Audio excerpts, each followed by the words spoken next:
This is the Humanist Report with Mike Figueredo. Ladies and gentlemen, my name is Mike Figueredo, and this is the Humanist Report podcast. It is the 66th episode of the program, and it is October 27th. We're just 2 weeks out from the election, but we'll only be 1 week out from the election by the time most people see this. So before we get started, I have several people that I've got to thank for sponsoring this episode. So today we have John Nace, Alicia Millington, Ayala Novelties, Ryan States, Derek Buranin, Kathy DeLuca, and Dasha. So all of these people have decided to join the independent progressive media revolution by sponsoring us either through Patreon, PayPal by sending a donation, or becoming a member on humanistreport.com. If you too would like to join the independent media revolution, you could visit the links down below in the description box, or if you'd like to support us for free, you can simply bookmark the Amazon link that's in the description box, or you can disable ad block from your browser. But as long as you tune in every single week, that's all I can ever ask or hope for. So on today's episode, we've got a jam-packed show. So I will discuss the real way WikiLeaks got a hold of John Podesta's emails, Bernie's defense of Hillary Clinton amid the WikiLeaks scandal, Michael Moore's enthusiasm over Hillary Clinton, the Dakota Access Pipeline protests, the Clinton campaign's silence on the Dakota Access Pipeline protests, media collusion with Clinton's campaign, AT&T's purchase of Time Warner, Green Party Senate candidate Margaret Flowers, Debbie Wasserman Schultz, and as usual, I will talk about Clinton corruption, as was revealed by WikiLeaks and the Wall Street Journal. So all of these topics will be discussed in this week's episode. Let's go ahead and just jump right in because we've got a lot to cover. In order to avoid the substance of what was found in John Podesta's emails that were leaked by WikiLeaks, well, Clinton campaign operatives typically pivot to Russia, and they say nobody should be looking at the contents of these emails because we were the victims of a Russian cyber attack. Now, they do this to avoid criticism, and they're making this really huge claim about Russia, but they're not citing any evidence. Now, they will say that 17 government agencies have in fact confirmed that it is Russian operatives who did hack into John Podesta's emails. Now, when we ask them to present any reports or show us any evidence, we get nothing. And we now know that there's a specific reason for that. It's because the evidence is sparse. Because John Podesta wasn't hacked by Russian hackers. He was the victim of a phishing scam like many Americans are. Salon explains, how did alleged hackers get access to the email account of John Podesta, the chair of Hillary Clinton's campaign? Well, apparently, he just gave them his password. This is according to a leading cybersecurity firm, which says Podesta fell for a simple phishing scam frequently used in spam mail. A researcher at the company SecureWorks told Motherboard that Podesta was sent an email on March 19th that appeared to have come from Google. In the email was a link using Bitly, an URL shortening service. Podesta clicked on this link, which took him to a fake Google page where he then typed in his login information. According to the cybersecurity firm, this is how the email account of former Secretary of State Colin Powell was also hacked. The alleged hackers appear to later have sent Podesta's emails to the whistleblowing journalism organization WikiLeaks, which has published them this month in installments. WikiLeaks says it has 50,000 messages to and from Podesta and has published roughly 2,000 per day. So just to clarify what a phishing scam is, typically you'll get a really scary looking email that will say you need to reset your password right now because your account's been hacked, and then you'll click on that link to reset your password. You'll give them your username and your password, and then what happens? They steal your information. It's called phishing. John Podesta fell for it. Now, I can't fault him for that because this happens to many people, but this shows that Russian hackers did not hack into John Podesta's emails. Now, we don't necessarily know whether or not it was Russians or Russian hackers that carried out this phishing scam, but regardless of who did it, we now know that the Kremlin did not directly hack into John Podesta's emails, as the Clinton campaign has consistently implied was the case. And so what's particularly troubling about this is that Hillary Clinton and her campaign are willing to further deteriorate relations between the US and Russia, also that way they can divert criticism away from them and try to get it onto Vladimir Putin. I mean, they've called Julian Assange and Donald Trump puppets of Vladimir Putin, when, again, they've presented zero evidence to confirm that Russia did carry out this cyber attack on John Podesta. And so when you have Hillary Clinton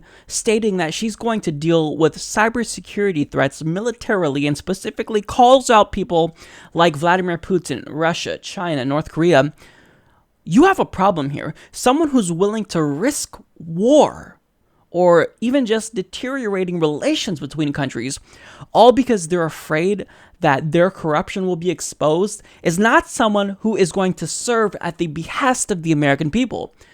They're looking out for themselves, and this is proof right here. To fall for a phishing scam, this isn't something that's uncommon. It happens all the time, and these hackers who do these types of things, they typically target older people who don't necessarily use technology as often as younger generations, so they're kind of vulnerable in that regard, and I can sympathize with him when you look at it from that angle, but at the same time, the fact that these were obtained by scammers, that doesn't change the content of what's within them, and since they're out there for the public, I think that we have a right to know.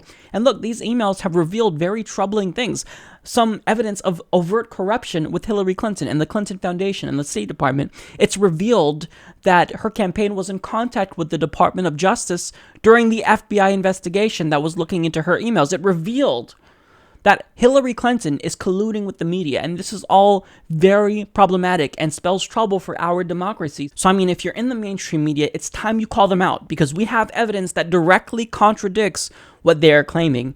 And even if it were the case that Russia did hack into John Podesta's emails, you can't keep saber rattling against Russia to avoid criticism, Hillary. It's unethical. One of the most troublesome revelations that we found in John Podesta's emails that were released by WikiLeaks is extensive collusion between various journalists and media outlets and the Clinton campaign. Well, I talked about some of this and how she was colluding with the Daily Beast and NBC and CNN, but a new email shows that it was worse than we could have ever imagined. I mean, we see a conspiracy in one email that you really only find in movies, that you would have to think, I mean, this can't be real, but it is. So there were 2 dinners that reporters were invited to at the homes of Clinton campaign operatives. One was at John Podesta's house and another was at Joel Benson's house. Now, both of the dinners were, quote, off the record and, quote, about 20 reporters who would be closely covering the campaign, aka the bus, referring to her press bus, which is a bus of reporters that follow her campaign around. But I mean, the email shows that it was much more than her press bus. So this invite went out to mainstream journalists in the mainstream media, and people that supposedly attended were George Stephanopoulos, Ariana Huffington, Ed Schultz, Alex Wagner, Savannah Guthrie, Charlie Rose, Joe Scarborough, and other people that were invited, but we're not sure whether or not they attended, were Rachel Maddow, Phil Griffin, the president of MSNBC, Diane Sawyer, and more. So the people who are supposed to be covering Hillary Clinton's campaign should not be best buddies with them. And I shouldn't have to explain why this is problematic, but I'm going to do that anyway, because many people in the mainstream media are trying to downplay the revelations that have come out in the WikiLeaks scandal. And now I know why. Because they're all in cahoots with Hillary Clinton's campaign. Look, in authoritarian regimes, one of the hallmarks is that they don't have freedom of the press. We see state-ran media that controls the narrative in the country. So it really brainwashes the residents, and it's just propaganda. We're starting to see this blurring of the lines between Hillary Clinton's campaign and the mainstream media. You have mainstream people, not just her press bus, which would still, again, be problematic if it was just that, but we see Rachel Maddow, Phil Griffin, the president of one of the largest news networks in the country. I mean, George Stephanopoulos. I was honestly shocked. I reread the email multiple times, and I was just taken aback because, again, these are people who are supposed to be holding Hillary Clinton's feet to the fire. They're supposed to cover her in a manner that's objective. But I mean, if you are breaking bread with people from her campaign, how are you supposed to be objective? How are you supposed to cover her in a way that actually communicates real information to the American people? I mean, I don't think that it's right for me to report on my friends and their actions because I'm biased. I mean, I would defend my friends, right? So when you become friendly and cozy up with people to the media, those people are now subject to that same bias. And let me ask this, do none of these media outlets have actual ethical restrictions that they impose on journalists? Do they just allow them to collude with campaigns and whatnot? I mean, like, having these types of ethical standards, you see it everywhere. I mean, when I was a low-level Walmart employee, they had a lot of policies in place that would restrict us from being subject to conflicts of interest. I mean, after time, you see customers every day, you kind of get to know them on a first-name basis, and you develop relationships with them in a way.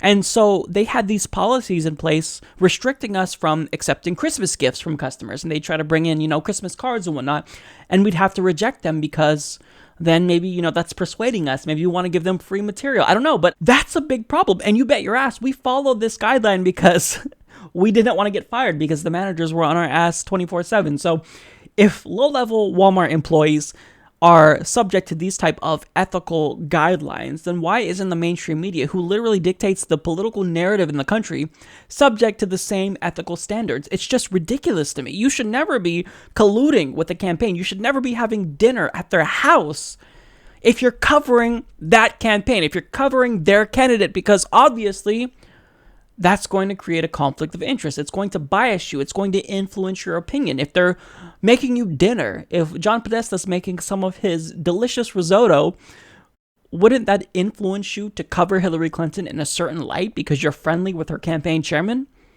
You bet your ass it would. So the fact that the Hillary Clinton campaign is getting preferential treatment by political pundits, this is a problem. And for those of you who claimed that the media was biased against Bernie Sanders during the primary, you were right.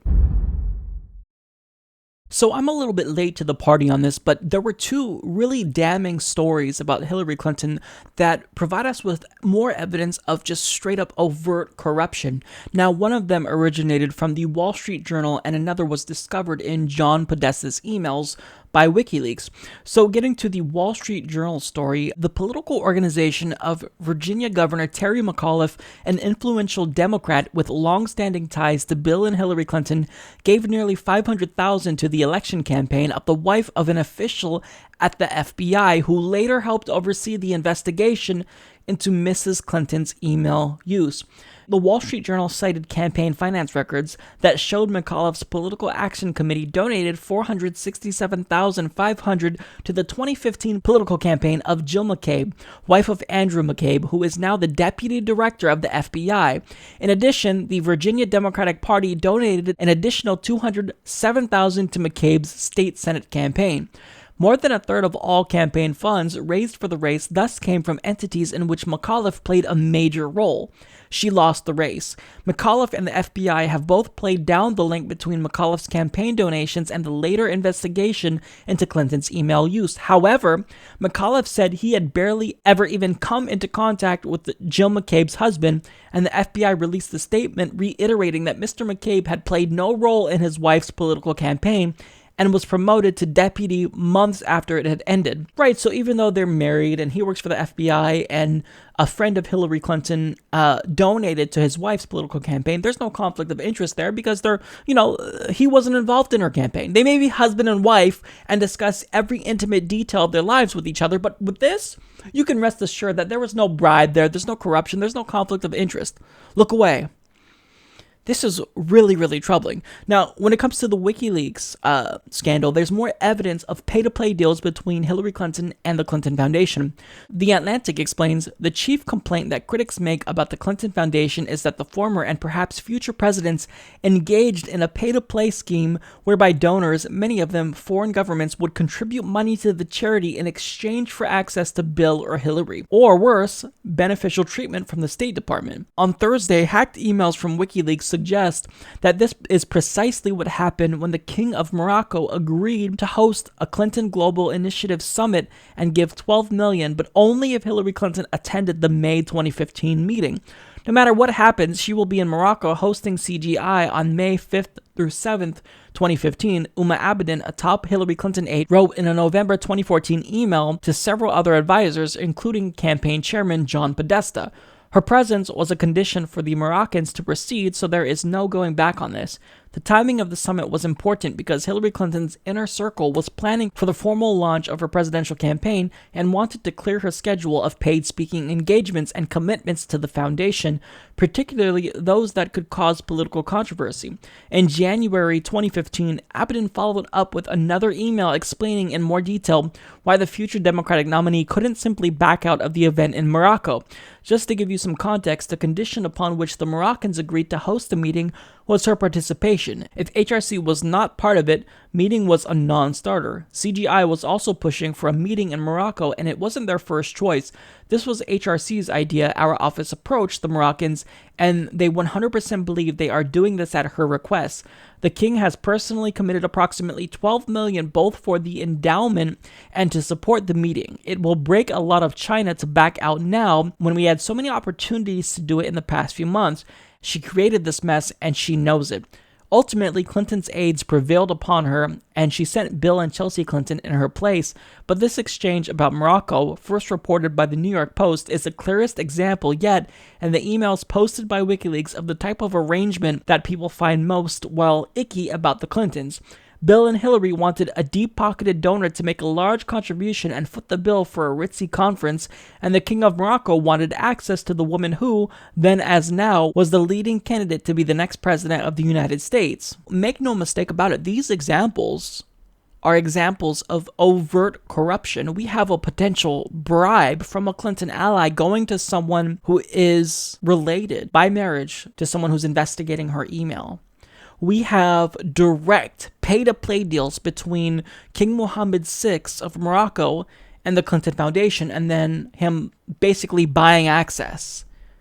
So when people tell you that criticisms of Hillary Clinton are unfair, or they're just criticizing Hillary Clinton because of her gender, give them these examples, because these show that Hillary Clinton and Bill Clinton, they have ties to everyone. When it comes to the FBI, we saw how Bill Clinton met with Loretta Lynch just days before FBI Director James Comey announced that he would not be recommending an indictment of Hillary Clinton. We see countless examples of Clinton Foundation donors getting access to Hillary Clinton, and more troublesome is those donors getting access to Hillary Clinton while she was Secretary of State, because we all know about the famous Saudi weapons deal, where she approved a weapons deal to Saudi Arabia after they donated upwards of $10 million to the Clinton Foundation. She did this while she was Secretary of State, and right before she approved that deal, when it was going through, Boeing donated to the Clinton Foundation, and they knew that they would profit off of this new weapons deal for the Saudis because they would be making jets for the Saudis. And it's just so troubling that Democratic Party loyalists are trying to defend her in spite of this. Look, be objective. If this was a Republican that these revelations came out about, all liberal pundits, everyone would be jumping down their throats. They would be criticizing them as they rightfully should. So it's not right when a Republican does it, and it's certainly not right when a Democrat does it. So I shouldn't have to say this. Foreign governments should not be able to purchase access to someone who's going to be president. If you are a friend of Hillary Clinton, you should not be making large donations to someone who is married to an individual that will be investigating Hillary Clinton. This is unbelievable. I mean, this is the type of shit you see in movies, but it's happening. And you know, this just shows that our democracy is becoming more and more of a banana republic. So over the course of the last couple of weeks, WikiLeaks has continued to release John Podesta's emails. Now, Bernie Sanders was name-dropped in a lot of these emails, and we've seen some really troubling revelations about Hillary Clinton and the Clinton Foundation. Now, Bernie Sanders actually responded to this, and seeing that he was name-dropped, this is what he had to say.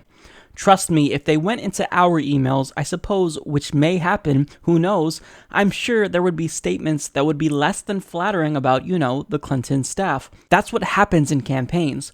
The way they work is very, very different than the way we work, Sanders told the Post. We did not have a committee deciding what kind of jokes I would be telling. The way they do politics is very different. Was I shocked to find out that the DNC was partial toward Clinton? Not exactly. That's something we knew from day one. Now look, admittedly, I was offended by what they said about Bernie Sanders. I mean, it seems like they were very condescending toward him and his supporters. They called his Wall Street plan dumb, which reveals more about them than it does about Bernie Sanders. But look, if you did look through Bernie Sanders' emails, I'm sure you would hear him shit-talking Hillary Clinton. But would you find what we found out about Hillary Clinton? Probably not, because Bernie Sanders, he's not running a foundation that's influencing his actions as a government official. He is not colluding with the media in order to sabotage Hillary Clinton's campaign. So if he talks shit about Hillary Clinton, that's one thing, and I fully expect that to be in Bernie Sanders' emails if you did in fact dig through it. But what's really problematic is the corruption that we found within Hillary Clinton's emails. I mean, just to give you some examples here, we found evidence of collusion between Clinton's campaign and various media outlets and journalists. We found evidence of pay-to-play deals between foreign governments and the Clinton Foundation. We found evidence that Clinton's campaign was in contact with the Department of Justice during their investigation into her emails. We found evidence that the FBI's deputy director was looking out for her during the investigation. We also found evidence that Hillary Clinton's campaign was in favor of voter suppression tactics, such as closed primaries in order to help Clinton win. So you can kind of isolate certain things they said about Bernie Sanders that were just rude and offensive, but this is a lot more troubling, and by just avoiding this type of revelations, I think Bernie Sanders is really doing a disservice to all of his followers and supporters, because you have to call it like you see it. If there's indefensible things about Hillary Clinton, then you cannot defend her for it. So by just avoiding it altogether, I think that that's a problem. I think Bernie Sanders needs to wrestle with what's found in these emails. I mean, he endorsed her, so is he going to talk about the corruption of the Clinton Foundation? Is he going to talk about how her campaign manager was in contact with the Department of Justice during her FBI investigation? I mean, they claim that they were impartial. They claim that she was not treated any differently than any other citizen. So why would we avoid the substance of what was in these emails just to appease Hillary Clinton? By saying that it was only pettiness and them name-calling Bernie Sanders, that's different than corruption, Bernie. So if we did look through Bernie Sanders' emails, we wouldn't find evidence of corruption because Bernie Sanders is not corrupt. We already knew that there was this conflict of interest between Hillary Clinton and her foundation before we dug into her emails, but the fact that the emails just kind of confirms what we already know, it just validates our criticism about Hillary Clinton. It grants legitimacy to people who were worried about this connection that big money does and the influence it has over Hillary Clinton. So Bernie Sanders, he's really downplaying something that's very problematic here, and I think that simply chalking the WikiLeaks revelations up to her smack-talking Bernie does a disservice to what's really in these emails. The emails reveal a lot more than what you're contending they reveal, Bernie, and I think you know that. So I think you have to, even though you endorsed Hillary Clinton, you have to be realistic. Hillary Clinton is a very flawed candidate. You can make the lesser of two evils argument. I get that. That's rational. That makes sense to me, even though I disagree with it. But by just completely avoiding the corruption that we found in these emails, it's really frustrating that Bernie Sanders, of all people, would do that just to defend Hillary Clinton. Members of the Standing Rock Sioux tribe have been relentlessly protesting the Dakota Access Pipeline because not only would it violate their territorial sovereignty, but it would threaten the drinking water of millions of people in North Dakota. Now, ever since they've been protesting, which has been going on now for several months, they have been attacked by the dogs of armed mercenaries. They've been intimidated by militarized police, and they've been arbitrarily arrested. Now, a recent event where they did an 8-mile march just took a turn for the worse, and it became very violent quickly due to the police officers. So The Intercept explains the marchers never made it to their destination. Instead, they were attacked by police forces who used pepper spray and beat protesters with batons. Dozens of officers, backed by military trucks, police vans, machine guns, and non-lethal weapons, violently approached the group without warning. "Don't move, everyone is under arrest," said a voice from the loudspeaker of the military vehicle. As the protesters attempted to leave, the police began beating and detaining them. Several Native American women leading the march were targeted, dragged out of the crowd, and arrested. One man was body slammed to the ground. while another woman broke her ankle running from the police. The military and police trucks followed the protesters as nearly 100 police officers corralled the protesters into a circle. Among the arrested were journalists, a 17-year-old pregnant girl, and a 78-year-old woman. In total, more than 140 people were detained in half an hour. It was the largest roundup of protesters since the movement against the pipeline intensified 2 months ago. A majority of those arrested were charged with rioting and criminal trespass. Overall, close to 300 people have been arrested since protests against the pipeline kicked off over the summer. When we arrived in Mandan, the jail was so overwhelmed with people that we had to sit on the floor in the jail's common area. 2 Native American men were thrown into solitary confinement. A number of women faced humiliating strip searches, which included spreading their body parts and jumping up and down while coughing. We were refused phone calls and received no food or water for 8 hours after being arrested. 2 women fainted from low blood sugar and another had her medication taken away, causing her to shake and sweat profusely. So let's call it what it is. This is state-sanctioned violence. It's unacceptable, and they're really just harassing the protesters because they don't want this pipeline to go through. And we know that the state of North Dakota is on the side of the oil company because they've proven time and again that they are willing to go to great lengths to try to dissuade them from protesting. So now they're being charged with criminal trespass. They're being charged with rioting. This is false, and this is literally a tactic that's used in authoritarian countries. During the Arab Spring, there were certain dictators that would say, look, if I see more than 10 people gathered in one area, that's a riot, that's a protest, so you're going to be arrested for it. Now we're seeing this in the United States of America. The state of North Dakota is definitely, unequivocally siding with the pipeline company who will profit off of this money, who will profit off of poisoning the planet and violating the sovereignty of the Standing Rock Sioux tribe. And they're saying, look, if these protesters care about clean drinking water and Native American sovereignty, that's too bad. We're on the side of the company that's going to make us money, that's going to improve the economy of North Dakota. And if they don't like it, then we will turn into authoritarians and intimidate them and harass them and physically assault them. This is not okay. And the silence from Hillary Clinton, a so-called progressive candidate, is deafening. She has to speak out about this. Jill Stein spoke out about this. Bernie Sanders spoke out about this. And anyone in Congress who's silent, you have to speak out about this because this is a huge issue. These protesters are now risking their lives. I mean, they're going to jail. They're being strip searched, which is completely unnecessary. There's no reason to believe that they're carrying weapons. None of the other protesters have. And you're arresting elderly women.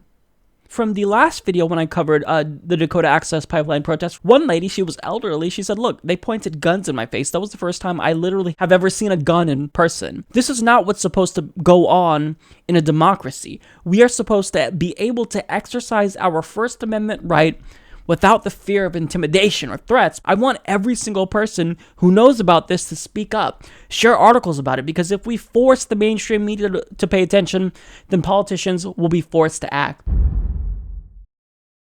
So one of my viewers named Jeremy R decided to be a badass and do some really good citizen journalism. So he attended a political rally that featured Chelsea Clinton as a guest speaker, and he decided to ask whether or not her mom would reject the Dakota Access Pipeline. What side are you on? Are you on the side of the oil company, or are you on the side of the protesters, the Standing Rock Sioux tribe? And seeing that Chelsea Clinton is a surrogate for her mom's campaign, you'd think she would know the answer. But regardless if she does or doesn't know, she dodged that question like Neo from The Matrix. Take a look. Hillary opposed the Dakota Access Pipeline. Peaceful water protesters are being arrested and sacred lands are being desecrated right now. Why has she remained silent about this? So his question, and please raise your hand, because there's no science to this. It's just kind of that side of the room, in the middle, then that side of the room. So please raise your hand, because if everyone talks at once, we won't get to questions. I've heard my mom talk about this, so I'm sorry that you haven't. She has strongly supported, his question was about the Dakota Pipeline. She strongly... Has she talked about it? I haven't seen anything on the internet about it. I have no idea what I was even doing yesterday, so I don't know when she's and I don't know where my mom is today. I'm not making light of it, I have no idea when it's been, if it's been days or weeks or months.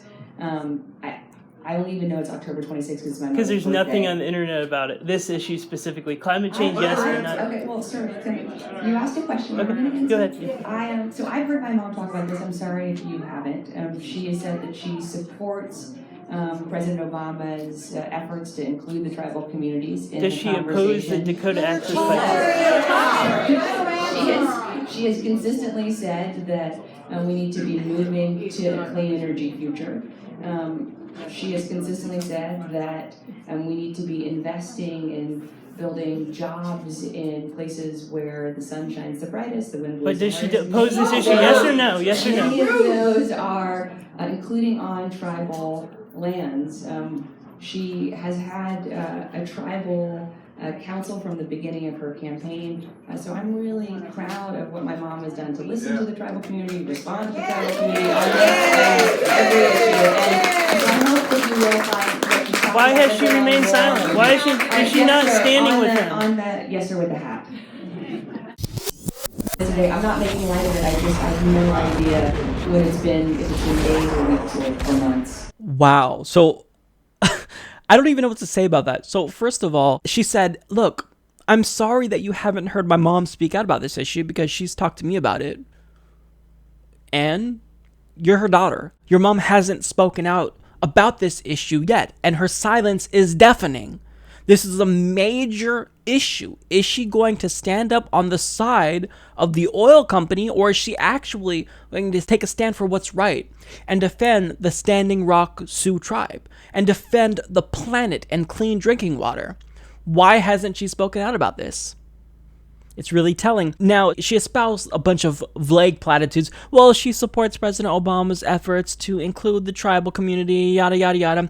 Right, this is vague. She dodged the question, and then everyone in the room started to bark at him. And look, those people should be ashamed of themselves because what he's doing is clearly asking a very simple question. I mean, if your mom is a progressive, Chelsea, this shouldn't be difficult for her to answer. She should say unequivocally, yes, I want to reject the Dakota Access Pipeline. I'm on the side of the protesters here. I'm on the side of Native American sovereignty and clean drinking water. But the fact that she's been silent is really, really troubling, Chelsea. As I said, I mean, her silence is deafening. And when TYT's Jordan Sheridan tried to ask what Hillary Clinton's stance was on the Dakota Access Pipeline, this is the answer that he was given. Where does she stand on Dakota Access Pipeline? Where does she stand on Dakota Access Pipeline?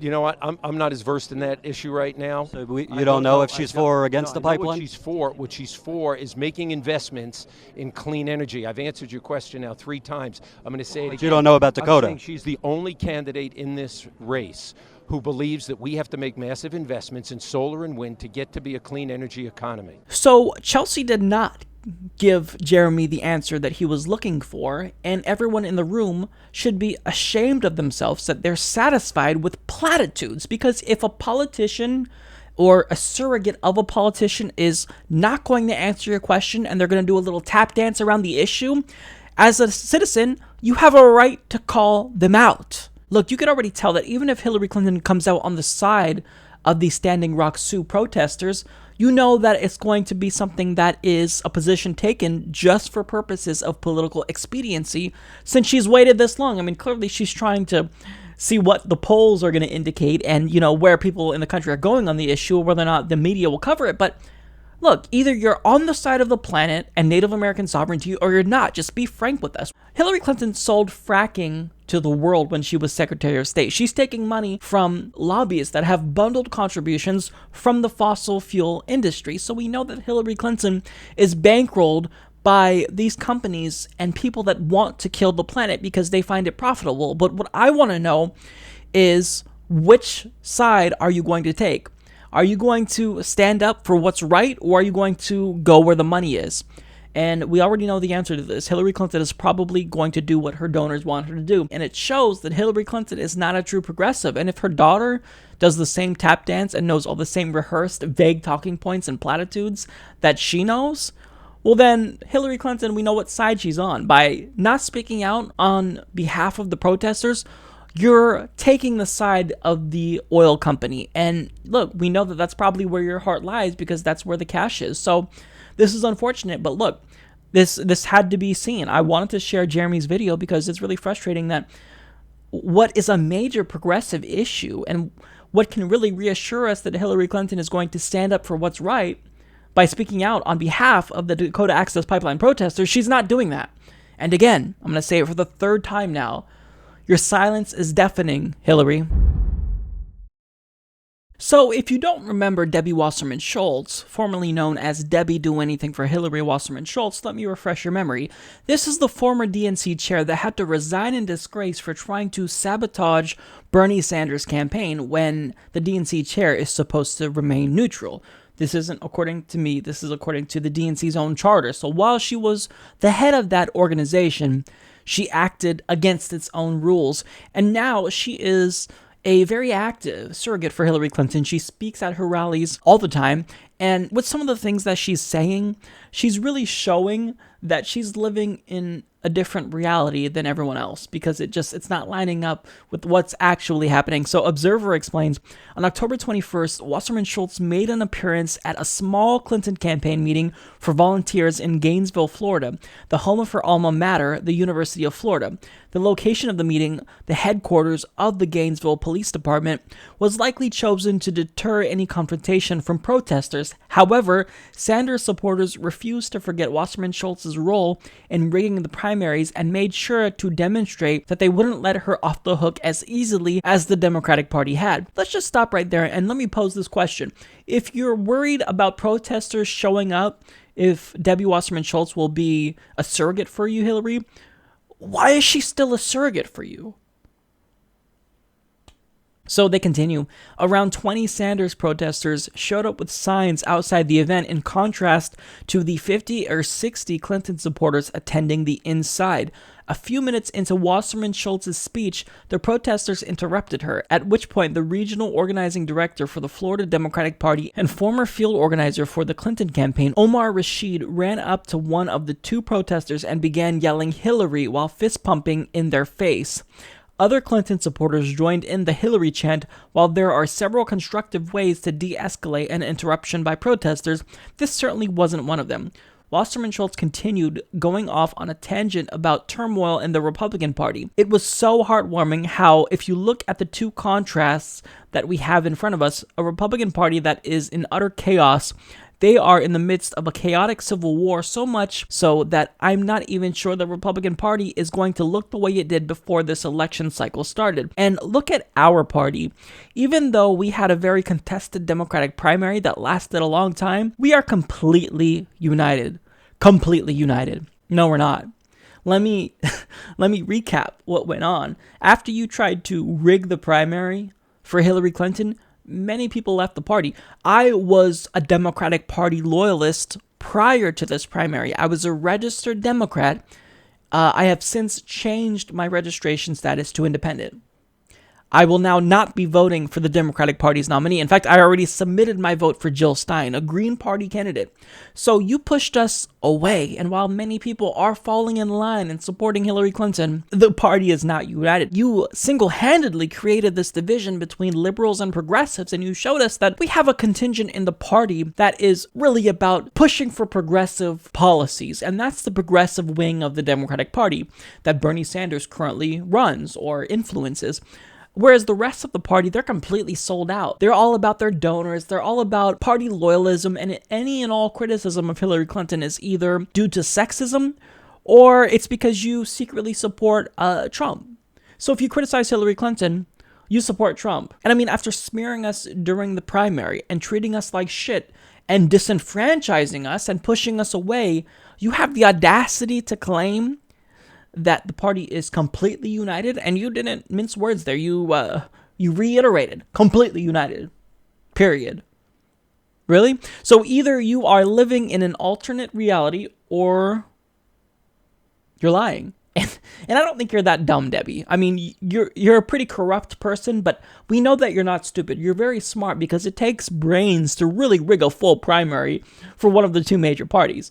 And you've proven that you are very corrupt. So the fact that you would have the audacity to claim that we are united as a party. This is very akin to the tactics that Kim Jong-un uses. I mean, you go to Pyongyang and you see all these stores that look beautiful, but then behind the stores is just the country is in ruins. This is what she's trying to do. You see, on the surface, Democrats are completely united behind Hillary Clinton, but when you really dive deep, you see that the party is in ruins. And yes, the Republican Party may also be divided, but that doesn't necessarily mean that the Democratic Party doesn't have their problems as well. You have a portion of the party that wants to be conservative, and then you have a portion of the party that wants to be progressive. Liberals and progressives now are split. You have some that are independent, some in the Green Party, and some in the Democratic Party still, but you've pissed off a lot of people, so the fact that you're not even willing to acknowledge that is so frustrating, and you shouldn't even be a campaign surrogate for Hillary Clinton after doing what you did. And the fact that Hillary Clinton would allow you to continue to act as a surrogate for her shows that she would allow you to rig the primary for her and not even be apologetic, but to do it with hubris.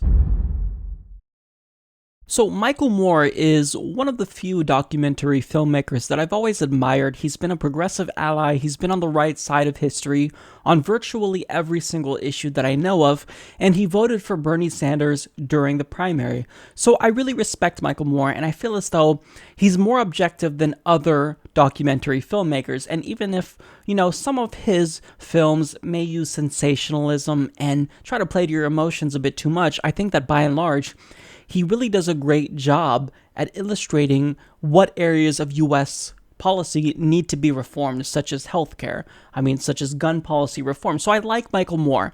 Now, the problem is that he is now voting for Hillary Clinton to defeat Donald Trump. And look, I get the lesser of two evils argument. I can rationalize that, and I don't have any problem with that. But the main problem in his support of Hillary Clinton is that, like many other people, he's kind of falling for this partisan trap of Democratic Party loyalism and is not just begrudgingly supporting Hillary Clinton to defeat Donald Trump. He's now convinced himself that she's a good candidate and is trying to get other people to be more enthusiastic about supporting her. Take a look. Even though I've never voted for her, I didn't vote for her in 2008, I didn't vote for her in the primary this year, I voted for Bernie. But I'm very excited about voting for her. And I have a lot of respect for her, even though I don't agree with her necessarily politically on everything. Yeah. She has devoted her life to helping people, to serving this country. She hasn't devoted her life to harming the planet, hurting people, ruining the lives of employees, all the things that people have had to go through in this country. And so I just thought, how come, I'm just wondering why, especially people who say they're going to vote for Hillary, they don't say it like they're excited. They're going, yeah, I'm going to vote for Hillary. It's like, no, come on. But some people would disagree with you. They would say she voted for the war in Iraq, which might have ruined some people's lives. I disagree with her on that. I think that was wrong. She's too cozy with Wall Street. I can give you all the political reasons that I disagree with her on. But to think of her in the Oval Office representing this country, come on. First of all, I say this to Bernie people. We're not being asked to vote for Margaret Thatcher, no. or Clarence Thomas, or, she adopted 2/3 of Bernie's positions. She really went the extra mile to try and bring everyone into the tent. Now, with some of the things that he said there, he's just outright lying. He said she hasn't dedicated her life to harming the planet. Michael, where have you been? When she was Secretary of State, she sold fracking to the world. Really, Michael? She is taking bundled contributions from fossil fuel lobbyists. Do you think that's not going to have any impact on her decisions as president? He also said she went the extra mile to bring everyone into the tent. So you're okay with her bringing neoconservatives into the Democratic tent? She sought the endorsement of war criminals such as John Negroponte and Henry Kissinger. You're okay with that? Because I don't want those people in my tent. If I'm going to be part of a political constituency, I can do without having those people. I think we can exclude some people. I think we're right to exclude some people. And the problem is that she's not just bringing more people into the tent.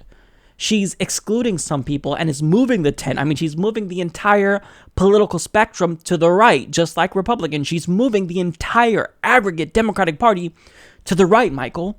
That's a problem. He also said here, to the Bernie people, we're not being asked to vote for Margaret Thatcher or Clarence Thomas.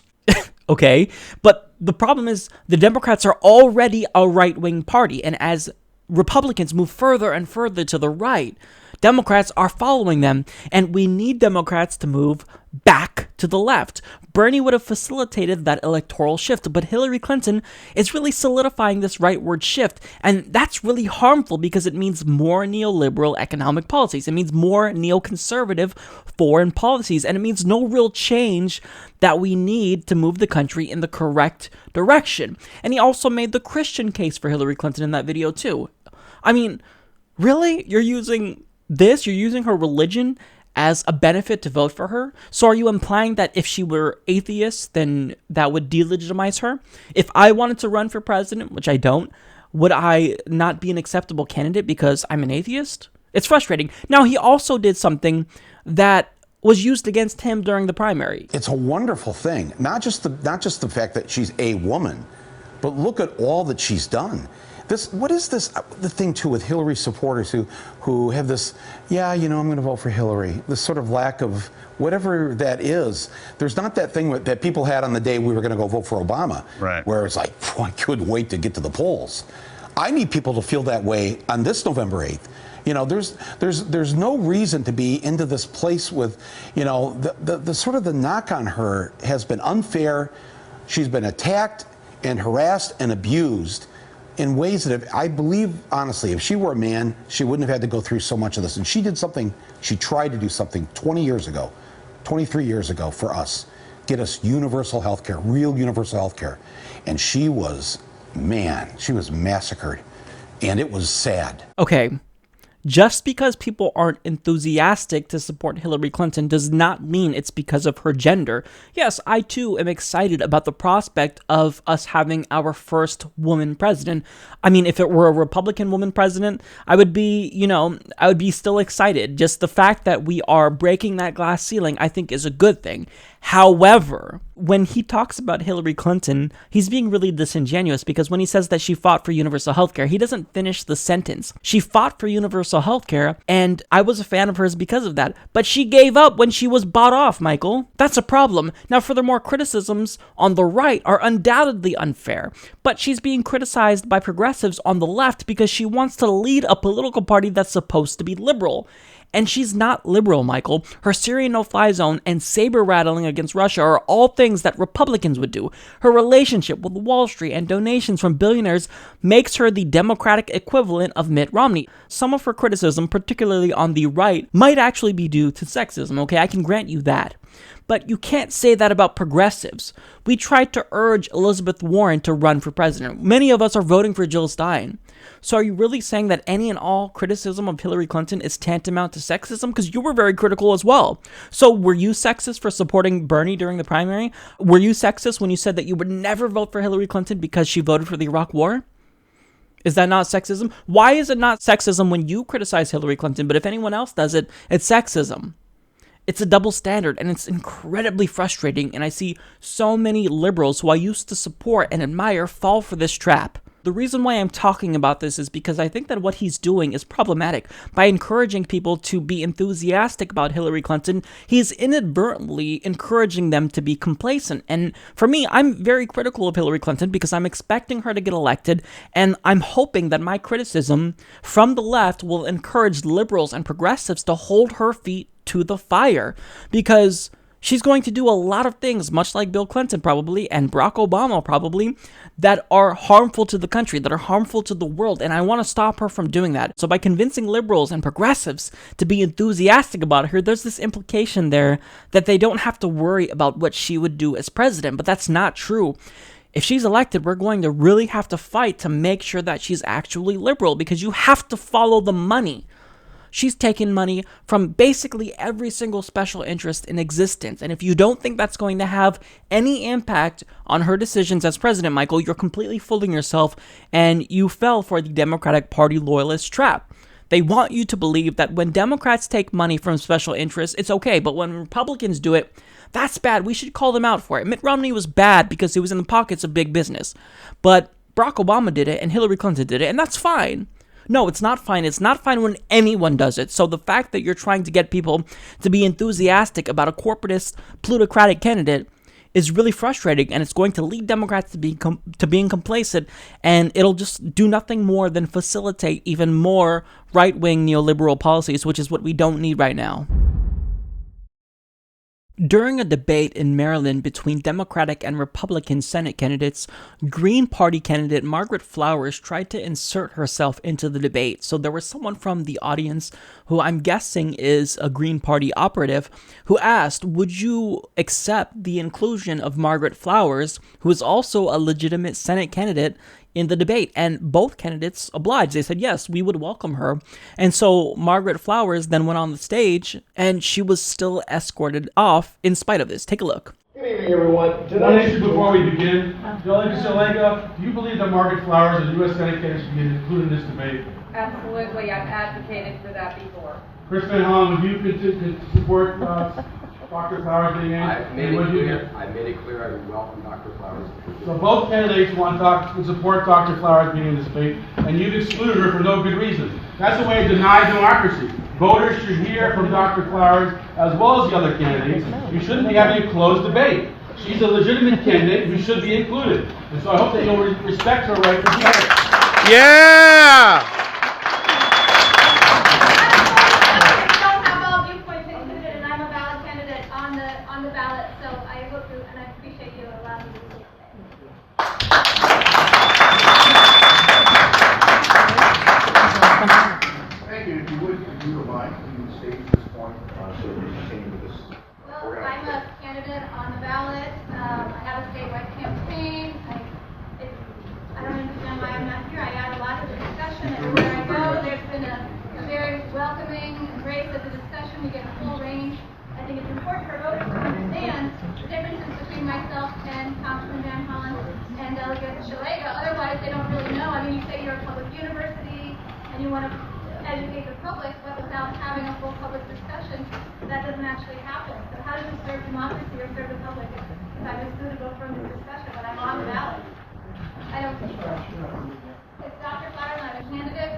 So this is nothing more than suppression of choices and a suppression of democracy. If you have both Democratic and Republican candidates saying we would welcome her inclusion, and you don't need their approval, but if you have them both saying it and she's still escorted out, that's when you have a problem. That's when you have not just the political parties themselves and their candidates, but moderators and people from media. And this was a local media operative, as far as I know, or someone from the university. They're trying to maintain this two-party duopoly as well. But it's frustrating that if someone is on the ballot, therefore being a legitimate candidate, they still don't get to participate in the debate. Why is that? Why was she escorted off? Why was she not invited in the first place? Why is it that only Democrats and Republicans get to debate when we have other parties? I mean, we have the Libertarian Party, who I don't agree with on many issues. We have the Green Party. We have two extra legitimate parties. I mean, you can't put forth the spoiler argument, because if you allow both the Libertarian and the Green Party to participate, well, you're splitting votes equally. So you're not spoiling one candidate in favor of the other. So that's a bullshit argument. And look, if you really are afraid of there being this spoiler effect, then you could implement ranked choice voting. But I commend Margaret Flowers, because these are the type of things we have to do to get third and fourth parties noticed in this country. And look, I commend the other two Republican and Democratic candidates for actually wanting to allow her to compete. I mean, in actuality, did they really want her there? No, but they still, I think, were class acts in saying, yeah, we would welcome her inclusion, but it was really the moderator in this case that wanted her escorted out. It was really security from the campus or the university that wanted her out, and that's so frustrating because, again, if you show up on the ballot, you're suppressing democracy by not allowing voters to hear that person out. So, I mean, in the end, kudos to Margaret Flowers. I think that The Green Party, they've been disenfranchised. The Libertarian Party, they've also been disenfranchised for so long that they have to start resorting to these types of protest tactics. If both parties want to shut them out from democracy, then they have to insert themselves in. So I would encourage any other Green Party and Libertarian Party candidate across the country in local races to insert themselves in the debates in the way that Margaret Flowers did, because I think this is genius. And not only would this help you garner more press coverage, but it would actually make people known, because even if they kick you out, like they did to Margaret Flowers, well, the people in that room might see it. And the people who are watching from home might see it and might want to Google Margaret Flowers and see, you know what? She's actually a great candidate. So the party duopoly has got to stop, and we have to do things at the state level to start implementing ranked choice voting and getting real electoral reform, because just how we need to get money out of politics, we also need to reform our electoral system that just maintains this two-party duopoly. It's just not good for democracy. With the threat of climate change growing and becoming greater and greater, this requires us to move to a cleaner, green economy, and many politicians aren't really looking at this in the correct way. I mean, this requires innovation, and this could be a new economic boom. I mean, if you have a company willing to invest in cheap, clean technology, this could really make them rich one day. The problem is that many people don't look at climate change as an economic opportunity. Jill Stein does, and she penned an article for Fortune that really illustrates her understanding of the issue, and I wanted to share it. So she states, there is a growing concern in advanced economies that governments are running out of options to stabilize a precarious and volatile global economic system. Since the onset of the Great Recession in 2008, the Fed's large-scale bond purchases, called quantitative easing, have helped push interest rates close to 0% and have done more to serve Wall Street's interests by way of propping up the stock market than by boosting the overall economy for average Americans. These have proven to be temporary fixes, providing a semblance of recovery without addressing the underlying problems in the real economy: stagnating demand, lack of productive investment, staggering inequality, and concentration of wealth. Not to mention the climbing cost of climate-related disasters, the floods and wildfires, which have cost $26.9 billion in 2016 alone. As recent warning signs in the U.S. market have shown, we are hardly out of the woods when it comes to preventing another big crash. Keeping interest rates super low has only produced the illusion of a healthy economy. Without sound fiscal policies targeted to help ordinary Americans, economic growth will stagnate. Lasting economic recovery means going back to the basics, making things, buying things, and shoring up loyal communities and small businesses, which have always been the economic bedrock of our nation. It's time to stop throwing good money after bad and address both economic and climate crises head-on by investing in the sectors most primed for innovation and growth: clean energy, eco-friendly infrastructure, sustainable food systems, public transit, and more, which also happen to be the tools we need for planetary survival. I believe the U.S. economy needs a Green New Deal, an ambitious yet secure economic and environmental program that will revive the economy, turn the tide on climate change, and make wars for oil obsolete, allowing us to cut our bloated, dangerous military budget in half, building on the concept of Franklin D. Roosevelt's New Deal. The Green New Deal calls on communities, government, and ordinary people on the scale of World War II to transition our energy system and economy to 100% clean, renewable energy by 2030. So to move to 100% renewable energy by 2030 is such an ambitious goal that many people have called it unfeasible. But regardless if it's unfeasible right now or not, we have to try to move towards it. This all kind of stems from government investments. If they don't invest in green technology, then we are not going to be able to fight climate change. Right now, we're currently subsidizing big oil. Now, we can't reverse climate change. All we can do is try to mitigate it and adapt to it. So by not investing in it, this is a problem, and this is an economic opportunity. And I have to give credit to Martin O'Malley, who looked at climate change as an economic opportunity, because he said, look, if you invest in green, if you really are a company that is trying to innovate and create clean, renewable technology, then you will be very, very wealthy one day.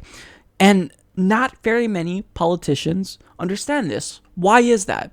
Well, you have to follow the money. If you're getting bankrolled by big oil and then turning around and subsidizing big oil, well, then it's going to be just this complete cycle, because these big oil companies like Exxon and whatnot and Chevron, they're going to have an incentive to donate and buy off politicians because this is an investment that's lucrative for them. They end up getting these subsidies that are profitable to them. So Jill Stein, I think that her Green New Deal is honestly the main reason why I'm supporting her. I mean, I like Jill Stein because of a lot of different policies, but just her advocacy for real climate change mitigation. I mean, by showing that fighting climate change can be profitable, that could have a domino effect throughout the world, and other countries might follow our lead. So it's really important to have a leader that's strong on climate change.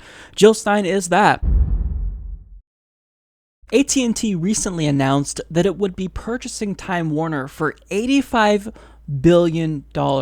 Now, many politicians are silent, and of course Hillary Clinton has remained silent because Time Warner is her 9th largest donor, so obviously she tacitly approves of this deal by taking their money. But there is someone who's speaking out against this, and that person is Bernie Sanders.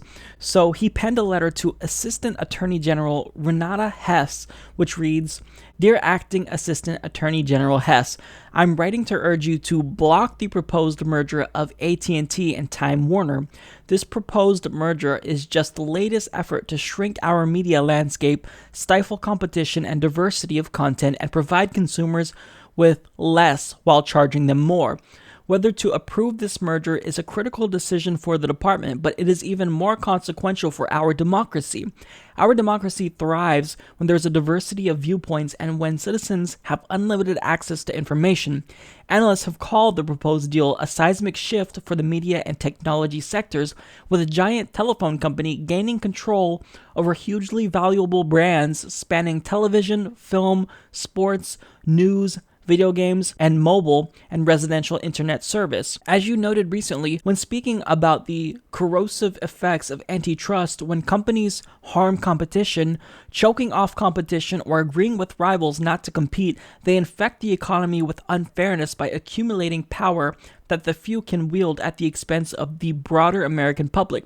This merger represents a gross concentration of power that runs counter to the public good that should be blocked. Finally, approving this deal could lead to a wave of other mergers in the media industry at a time when our telecommunications media industries are already too concentrated. We should be focused on opening those markets to more competition, not less. The media and telecommunications landscape is changing. It is important that public policy concerns guide these changes so that we may preserve our democratic discourse and open competitive markets for speech and commerce. That is the function of our antitrust laws. I ask you to enforce them and block the proposed merger."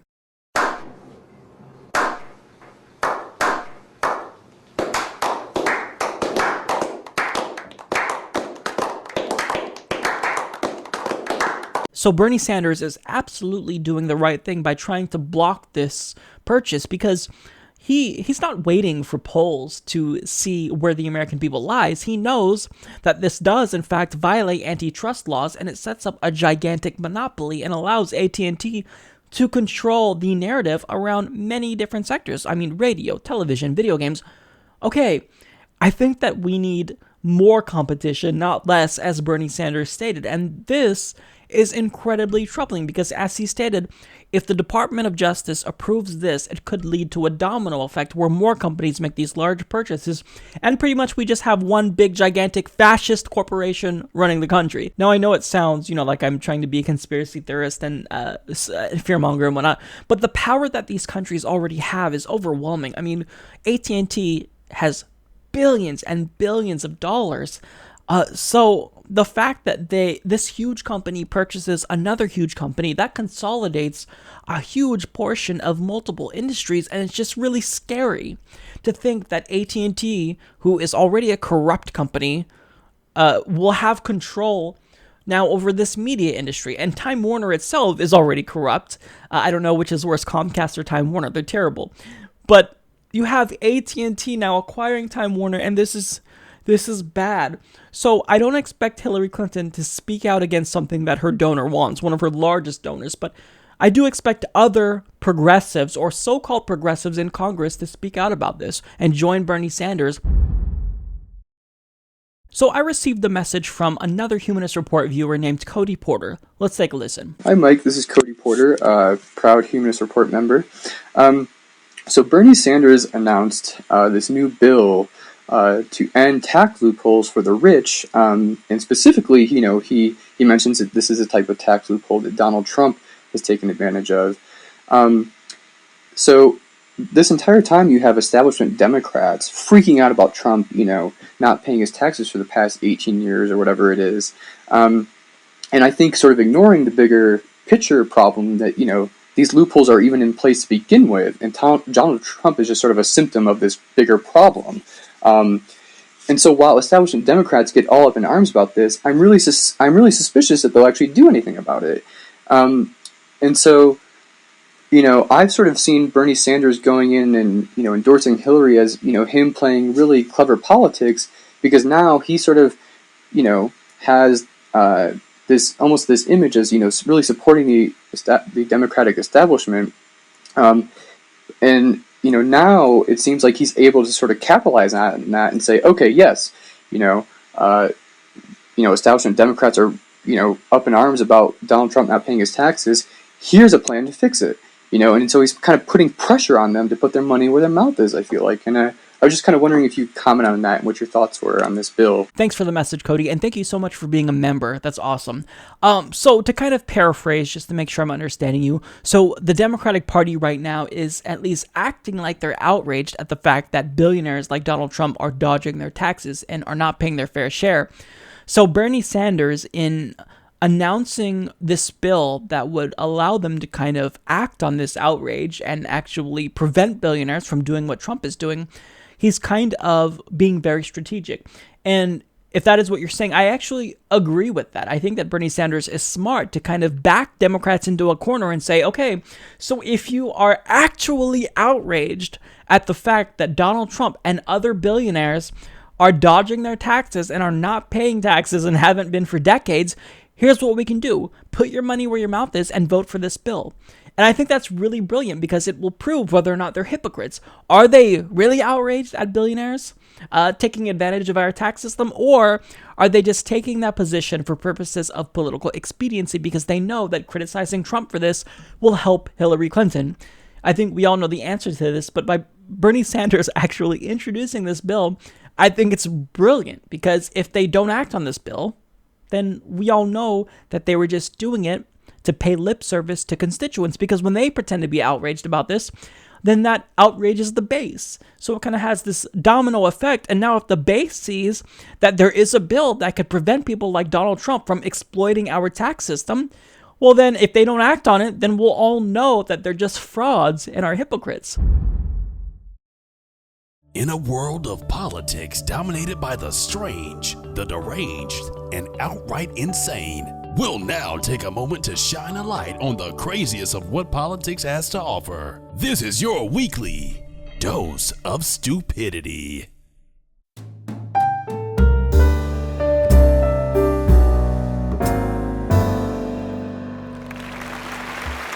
You didn't want this huge contribution from the King of Morocco just as Clinton was announcing for president. Well, I didn't want anything on her schedule that was going to distract from the campaign. And again, the Clinton Global Initiative had this meeting scheduled in Morocco. But it was the big money from a foreign person to the foundation at the time she's running for president.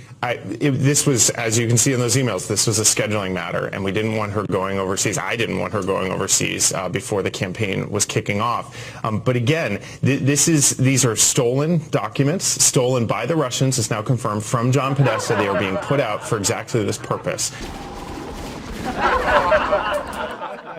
Well, the Russians and Donald Trump want this campaign to be about something else right now. Well, let me just speak to that, though, because, the Trump tax returns were stolen as well when they were mailed to the New York Times. You guys didn't object to that. In fact, you jumped all over it. Well, we don't know where those tax returns come from. Well, they weren't. They was clearly stolen. We don't know, and you'd have to work with the New York Times on that. Had given them? I don't know. I don't know how they got to the New York Times. I guess what I'm saying is if we're looking at the fruits of that theft, and I will call it a theft, it's fair to look at the fruits of your theft. I think what's particularly disturbing in this situation is that the intelligence community has now confirmed that that John Podesta's emails and the DNC emails were stolen by the Russians. I know about the Russian connection. I'm talking about the $12 million from the King of Morocco and the fact that this continues to sort of show the line between private and public and Hillary Clinton and the Clinton Foundation. I think we got to look at what decisions were made. There was a meeting in Morocco. Secretary Clinton decided not to go, focus on her campaign here. And again, we're having this discussion because the Russians want us to. Chelsea Clinton went, correct? My understanding is that they did go, but she did not. And again, this is the discussion the Russians want us to be having. They stole this information. They're selectively leaking. I can't even verify any of the information that you have there. We simply don't have enough time as a campaign I promise you, if these were not true, you'd tell us. And we are trying to go through some of them as we can, but we don't have time to go through them all. And again, this is a distraction put in place by the Russian government at the suggestion and encouragement of Donald Trump. That should be a chilling fact for every single American.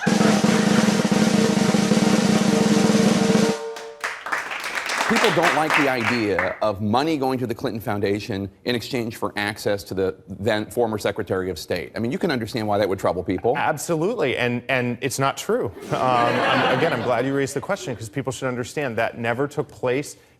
Secretary Clinton always met the highest ethical standards.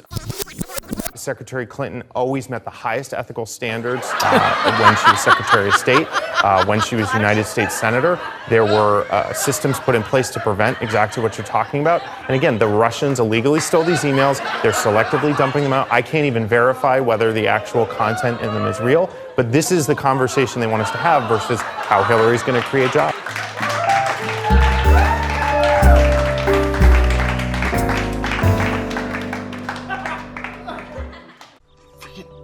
You're so dumb. You are really dumb. For real. Stupidity. Well, that's a wrap for this episode. I want to thank everyone for tuning in. If you've made it this far, thank you so much for watching. And if you're a member, a Patreon patron, someone who donated through PayPal, thank you so much for keeping this show going. We're going to especially need that once the election is over, because a lot of people tend to disengage from politics at the end of an election. So this show is going to lose a lot of ad revenue from YouTube. So to anyone who is supporting us through monthly donations or who, submitted a donation through PayPal, you are what's going to keep this show alive after the election. So thank you so much. And if you just watch and share, again, you don't know how big of a difference that makes. So thank you to everyone so much for tuning in so loyally each week. I'll see you next week. Have a good day.